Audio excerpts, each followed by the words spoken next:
Sur le plan historique, l'origine des commissions du médicament, c'est les États-Unis, fin des années 50. L'objectif était un objectif de qualité, considérant qu'un médecin connaît bien 50 médicaments, un pharmacien connaît bien 200 médicaments, et quand on a, comme en France, 11 000 médicaments, eh bien, on a intérêt à limiter. Vous allez voir que nous tournons au niveau des hospices civils de Lyon aux alentours de 8 à 900 dénominations communes internationales. Donc, premier intérêt des Comédims, c'est un intérêt, j'allais dire, de qualité de la prescription. Et puis, le choc pétrolier est arrivé dans les années 80, est arrivée la pression économique, et donc le deuxième objectif, c'est bien un objectif médico-économique. C'est un objectif médico-économique de préparation du travail des acheteurs, et je voudrais souligner en entrée de jeu que le rôle de la Comédims, c'est bien de gérer une politique du médicament et de préparer le travail des acheteurs, qui est une approche assez différente. Alors, quels sont les objectifs qui sont fixés aux commissions du médicament ? Eh bien, participer à la définition de la politique du médicament et des dispositifs médicaux stériles. Ça, c'est de la responsabilité, j'allais dire, des directions générales, en tout cas en France. Élaborer la liste des médicaments, c'est la responsabilité des CME, ce qui veut donc dire que les présidents de Comédims sont sous l'autorité de la gouvernance complète, mais qu'à côté de ça, vous avez l'élaboration de recommandations. On va voir que c'est quelque chose de tout à fait important. La lutte contre l'iatrogénie, qui est un élément de plus en plus prégnant dans nos hôpitaux. Et puis, quelque chose qui est apparu sur les 5 ou 6 dernières années, c'est gérer les contrats de bon usage. Je vous l'ai expliqué tout à l'heure, les établissements de santé signent avec le gouvernement des contrats de bon usage des produits de santé. Et allant avec cela, c'est le maintien et la validation des protocoles thérapeutiques informatisés. Les contraintes, c'est bien évidemment d'abord les besoins du patient, c'est le bon usage, c'est de faire en sorte que les patients n'aient pas de perte de chance, c'est un élément qui est tout à fait important, et vous voyez que là-dedans apparaît l'ASMR, qui est quelque chose de fondamental. C'est la maîtrise des dépenses, que ce soit de produits de santé, que ce soit dans les groupements hospitaliers de séjour ou en sus des groupements hospitaliers de séjour, j'y reviendrai. Et puis quelque chose qui est très récent, c'est la maîtrise des dépenses générées par l'hôpital en ambulatoire, ce qui veut donc dire que quelque part, les Comédims de nos hôpitaux ont la responsabilité de gérer 25% du budget médicaments français et ont la responsabilité au titre de ce qui est utilisé dans l'hôpital, mais ont également la responsabilité de gérer 25%, car c'est ce que nous générons en ambulatoire, de gérer 25% de la consommation de médicaments et de produits de santé en ambulatoire. Et vous comprenez qu'avec cette nouvelle réforme, le pharmacien hospitalier, finalement, gère 50% du budget médicaments français. Alors, composition des Comédims, je passe rapidement. Il est évident que c'est les disciplines grosses prescriptrices qui vont être présentes puisque c'est le sujet. Je passe rapidement. Autre élément, c'est chaque membre de la commission doit avoir une déclaration publique d'intérêt. Ça me paraît absolument fondamental. Je l'ai évoqué tout à l'heure avec la question des liens d'intérêt. Les critères d'appréciation, eh bien entendu, AMM, marque HCE, etc. Autre élément, quand on est dans des CHU, c'est l'intérêt éducatif pour les personnes médicaux en formation, qui est un élément non négligeable. Alors, les références des produits de santé, je vous ai dit que je passais. Le fonctionnement Sur Lyon, nous avons des réunions qui sont bimensuelles. Les décisions sont tout d'abord des décisions d'inclusion dans le livret thérapeutique ou de ne pas inclusion dans le livret thérapeutique, de mise en concurrence de produits pour aider, je le dis, les acheteurs, et puis ensuite d'établissement de recommandations, et on va voir ces quelques éléments, mais je redis, si vous voulez, que sur les 11 000 médicaments commercialisés en France, nous tournons avec 8 à 900 DCI, ce qui représente 2200 lignes de produits sur les médicaments. Et sur les dispositifs médicaux, on est sur, sur 12 000 environ produits, j'entends ligne à ligne. Alors, bon usage, c'est un élément qui est tout à fait important et qui nous a été rappelé récemment, vous allez le voir. C'est un élément qui est tout à fait important, car l'objectif de la Commission du médicament, c'est bien entendu de faire en sorte que l'utilisation des produits et des produits remboursés soit faite dans les bonnes indications et pas dans des indications qui ne seront pas remboursées compte tenu des évaluations qui ont existé. Et ça, c'est un élément, je le redis, qui est contractuel. Alors, harmonisation des protocoles thérapeutiques informatisés, donc on vient de parler de bon usage, mais ce bon usage, il doit se traduire. Et je vous ai dit que les Hospices civils de Lyon, nous avions un circuit du médicament qui était totalement informatisé et qui est robotisé.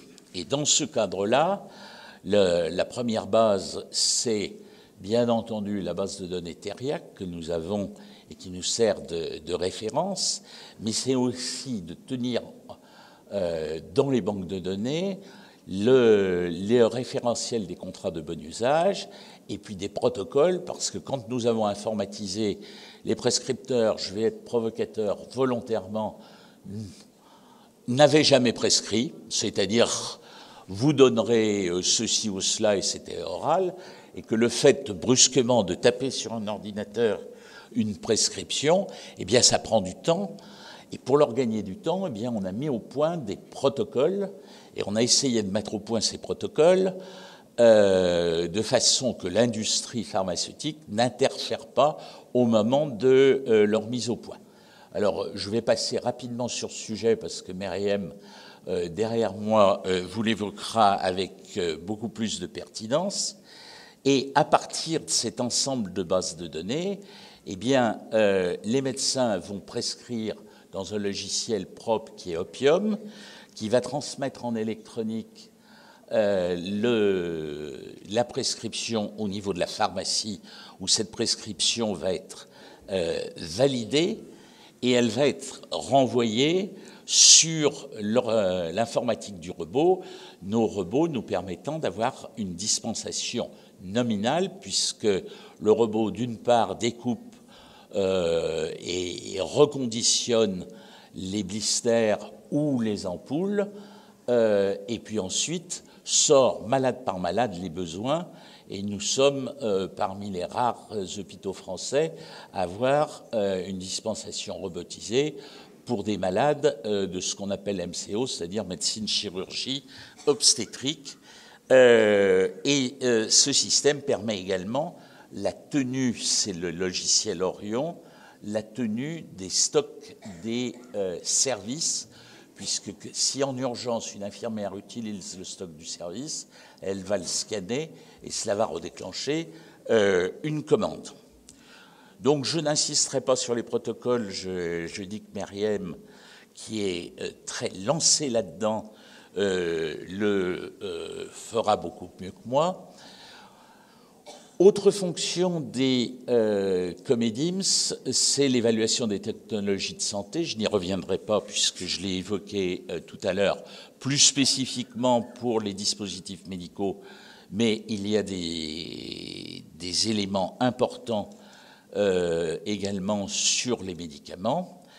Et puis un rôle alors qui est devenu de plus en plus prégnant, c'est l'aspect médico-économique. Alors, aspect médico-économique, et ce que j'entends, c'est que nous ne sommes pas acheteurs, et surtout nous ne devons pas être acheteurs au niveau des commissions du médicament, mais par contre, ce qui est important, c'est de savoir quelles sont les enveloppes que nous manipulons dans le cadre de la T2A, enveloppe que l'on manipule soit avec un remboursement dans le cadre des GHS, et vous avez vu tout à l'heure sur les chiffres que sur le médicament, c'était à peu près 30% des médicaments qui étaient remboursés in GHS, et 50 et quelques pourcents pour les dispositifs médicaux, et puis l'inverse, qui sont remboursés en sus, mais qui sont remboursés en sus dans le cadre de ce que l'on appelle les CAQES, sur lequel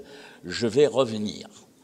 Mais ce qu'il faut voir, qui est très important, c'est que ces remboursements en sus de médicaments vont impacter sur les tarifs des GHS, puisque nous sommes dans ce qu'on appelle un ONDAM fermé, c'est-à-dire que nous n'avons pas le droit de dépasser un pourcentage qui est fixé par le Parlement chaque année. Et donc, s'il y a un glissement, et malheureusement il y a des glissements sur ces enveloppes, s'il y a un glissement sur les enveloppes de produits de santé, eh bien ça veut dire qu'on va réduire la tarification des GHS, et la seule solution, c'est de réduire le personnel. À titre d'exemple, les Hospices civils de Lyon, en 7 ans, ont réduit le personnel de 2500 personnes, vous avez vu, sur environ 25 000. Et ce qu'on peut regretter, c'est que, j'y reviens, ça soit sur le prix facial et pas sur le prix réel du médicament. Alors, depuis 2017, vous voyez qu'on est au mois de mai, il y a des CAQES qui sont des contrats type d'amélioration de la qualité et de l'efficience des soins. C'est une expression que je trouve épouvantable, mais on va utiliser le terme de CAQES, dans lequel il y a un volet obligatoire qui est le CBU et qui est géré par la commission du médicament, et puis d'autres volets sur les transports, la pertinence des actes qui ne concernent pas directement la commission du médicament, et sur lesquels je passerai. Là-dedans, on a le contrat de bon usage. Alors, le contrat de bon usage, c'est un contrat, je le redis, qui est signé par l'établissement de santé et avec les ARS, c'est-à-dire les représentants du gouvernement dans la région.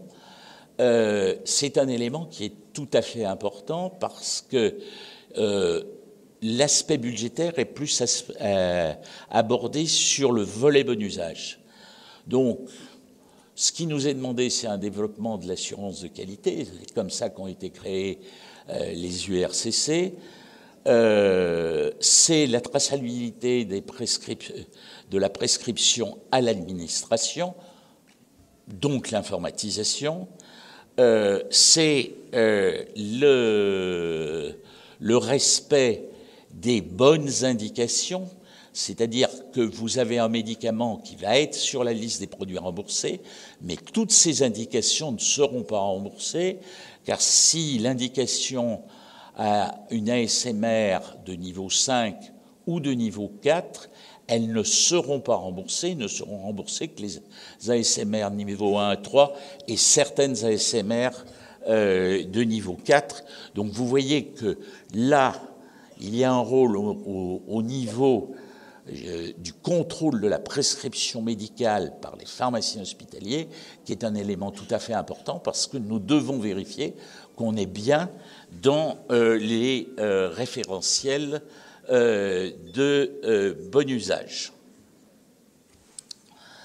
Dans ce cadre de ces contrats, il y a également, et vous les avez sur la diapositive, un certain nombre d'éléments qui relève d'un décret de 2000 et qui est l'amélioration et la sécurisation de la prise en charge thérapeutique du patient. Et vous voyez avec toute une série d'éléments d'assurance de qualité de la prescription et de l'administration avec la prise en charge de plus en plus présentes des erreurs médicamenteuses, parce qu'on sait que ça représente quand même, en tout cas au niveau français, les erreurs médicamenteuses. Alors je mets dispositifs médicaux avec, représentent 2%, alors que les infections nosocomiales, ce n'est que 0,5%, et je ne suis pas sûr que tout le monde avait ces éléments présents en tête.